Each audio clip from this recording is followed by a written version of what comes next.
Sveiki kolegos, uogų sezonas baigėsi, turime 3 laisvas dienas iki tol, kol reikės eiti darbą. Nusprendėm su automobiliu vykti į Gdanską. Važiuojam tik tai 2 dienom, tai mano daiktai į kelionę atrodo štai šitaip. Aš labai tikiuosi, kad Miglė taip pat daug daiktų nepasiėmė.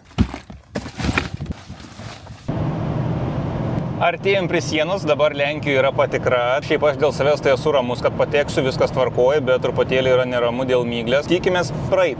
Tikiuosi bagažinės netikrins. Aš mokykloje dirbu, taigi turiu visokių gerų dalykėlių. Liko 3 kilometrai, kažkaip tai judam labai lėtai. Aš labai tikiuosi, kad čia neeilė 3 kilometrai dabar yra iki sienos. Reikia pasišukuoti plaukus, to ateis Lenkijos berniukai tikrint, pasiruošusi sutikti Lenkijos pareigūnus. Taip. O, Miglė jau pasiruošė Lenkijos pareigūnų patikrai. Norės turbūt, kad jie įvykdytų apžiūrą. Pilna. O, aš irgi neatsisakyčiau, jeigu bus simpatiški Lenkų pareigūnai. Žmogus matos neapsisprendęs truputėlį. Tai šiam 7, 8 ar 9. Jau visai artėjom prie pono policininko. Nu ką, ten laukia draugeliai, kontrolai, žiūrėsim, ką darys. Po 3:16 baigiam. Tai vien žodžiu tai paklausė, kiek žmonių mašinai paklausė, tai mes dviese buvom pasižiūrėjo, ir tiksliai paprašė teisių. Lenkija irgi lietuviškos vasaros. Sustojom trumpam pavalgyt. Ir čia dar šalia maisto yra toksai mini muziejus, visokių senų dalykėlių. Girnų, lokomotyvas, Traksorinskis, Masiai Haris, 1938. Vieną arklį tai tikrai turi. Kad minkščiau būtų važiuot, Pipsas, su kuo apsiginti irgi yra. Laukiniai vakarai. Viena iš ankstyvųjų gaisrinių, kaip atrodė. Dar daugiau gaisrinių ir dar daugiau gaisrinių. O man tokį reikėtų namuose, kad nereiktų į tūlikai. Tokį irgi dar kažkur namuose rastame. Mėsmalis tai čia šiuolaikinis renginys, tai dabar dar tokį naudojam. Taigi. Mano skulptūrą kažkas pastatė. Aš užsisakiau anti-Miglį blynų, beje, pirmą kartą ragavom kavos su anyžiu. Nu, tikrai labai nebloga kava. Taip pat yra labai daug su Lietuva susijusių patiekalų, šaltibarščių, cepelinų ir prie visų yra pridėtas žodis Lietuva. Varom toliau į Gdanską.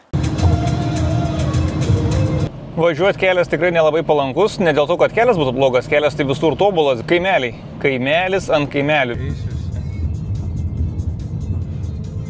Viešbutukas atrodo taip paprastas toksai, filmuoju prieš išvažiuojant, tai bardaką dėmesio nekreipkit, turim stalą, kuris jau nukrautas mūsų vandeniu, turėjom šiokį tokį teliką, kampelį atsisėst, langą, pailsėjom, tai tikrai pailsėjom, lovus buvo atskirai, nu tai šitus atostogus buvo tokius, kur tikrai pailsėjom, megojom vienas vienoj pusėje, kitas kitoj pusėje, kriauklė, tualetas, veidrodis, vonė, brūkšnelis, dušas, kur pakabint kažką, pagalvė nežinau kam skirta, tokį daikčiuką, šiukšliadėžė skirta rūšiavimui, mini šaldytuviukas, jeigu reikia kažką pasaugot, seifukas, vandens, beje, koridorių yra, kur galima vandenį nemokai prisipildyti. Arbatnukas, arbatos, podeliai, galit paskambinti kam nors, užsirašyti kažką reikia. Viešbutį pasirinkome Merkurį, norėjom kitą viešbutį, tačiau negalėjom pasirinkti dėl to, kad tai yra praktiškai vienintelis viešbutis, kuriame yra automobilio stovėjimo aikštelė. Beje, taip pat mokama. Už vieną dieną mokėjom 80 zlotų, tai čia yra apie 20 eurų už kiekvieną dieną. Kiti viešbučiai yra tikrai gražesni ir netgi pigesni ir vieta yra geresnė, bet tiesiog nėra kur palikti automobilio, o gatvėje palikti nenorėjom, bet pusryčiai nuostabus, vieta taip pat iš tikrųjų labai gera. Maksimum 5 minutės jau čia lėčiausiai einant 5 minutės iki senamiesčio ten to centro visų lankytinų vietų.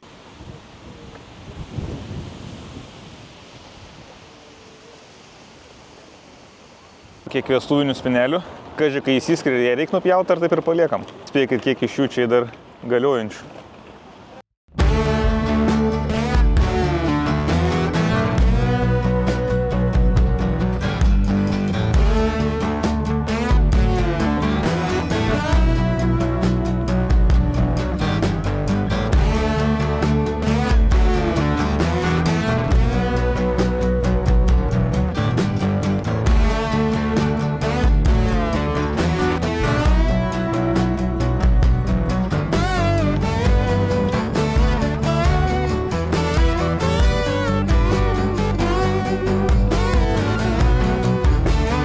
Du pasirinkimai plaukti su senoviniu ar su naujesniu.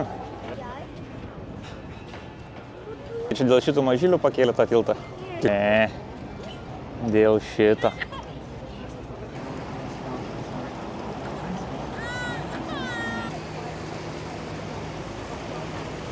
Matytas pavadinimas. Aš liksiu čia, o Miglė gali toliau žiūrėti ant savo tas visas senienas. Mūsų planas yra šitas, bet norint ten patekti, reikia sulaukti, kol nusileis šitas. Na tai va, kolegos, toks tas ir Gdanskas. Galit pasigrožėti viską iš viršaus. Tiltelis pasikėlė, myglė dirba, bokštas kažkoks, katamaranas atplaukė, laukų yra, vanduo.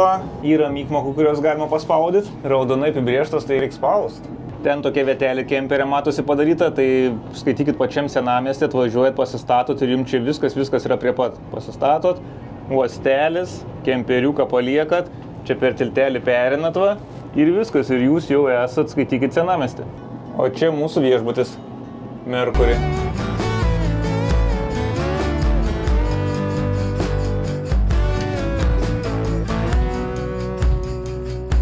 Gdanskas tikrai miestas gražus, verta vieną kartą aplankyti, žinokit, veiklos yra vienai dienai. Per vieną dieną tikrai pilnai galite apėti visą tą senamiestį, pamatyti visus tuos gražius namukus, bažnyčios labai įspūdingus, tikrai gražu, vienai dienai super. Buvom nuvažiavę ir į aplinkinius miestelius Gdynę, bet ten, žinokit, nieko gero mes neradom, tai net nefilmavau nieko, vienintelė vieta ten populiari tai yra tiltas, bet ant jo norint užėti reikia mokėti pinigus, aišku, mokestis yra simbolinis, aš nematau prasmės mokėti pinigus už tai, kad pamatytum nieko, tai yra tiesiog tiltas. Manau, būtų gal truputėlį kitaip, jeigu būtų šilta ir būtų galima eiti prie vandens. Kiek čia laiptelių sakė Miglė? Nežinau, sakė kiek laiptelių, bet sakė daug. Garbė siena, gintaras. Blemba, tiem nepasiruošę. Tai čia visur yra tokie balti padaryti ir žmonės visur prirašiniai yra. Va, visur bumt, bumt, bumt, 2,7, biški pompa. Ir paskutinį tiesioji. 400.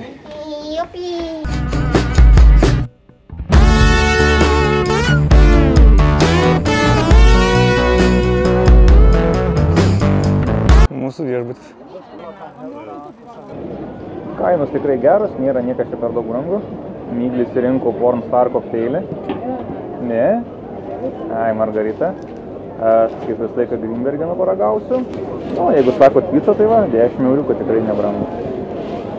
Buvom 2 dienas, kaip ir sakiau, veiklos yra vienai dienai, tai visą antrą dieną praskyrėm apsišopinti, tai yra apsipirkti. Juk visi sako, kad Lenkijoje pigiau, iš tikrųjų nieko ten, žinokit, nepigiau, bet vis tiek prisipirkom visokių nesąmonių, kurių mums tikrai nereikia. Tiek šiam kartui, kolegos, susitiksim po savaitės, iki visiems.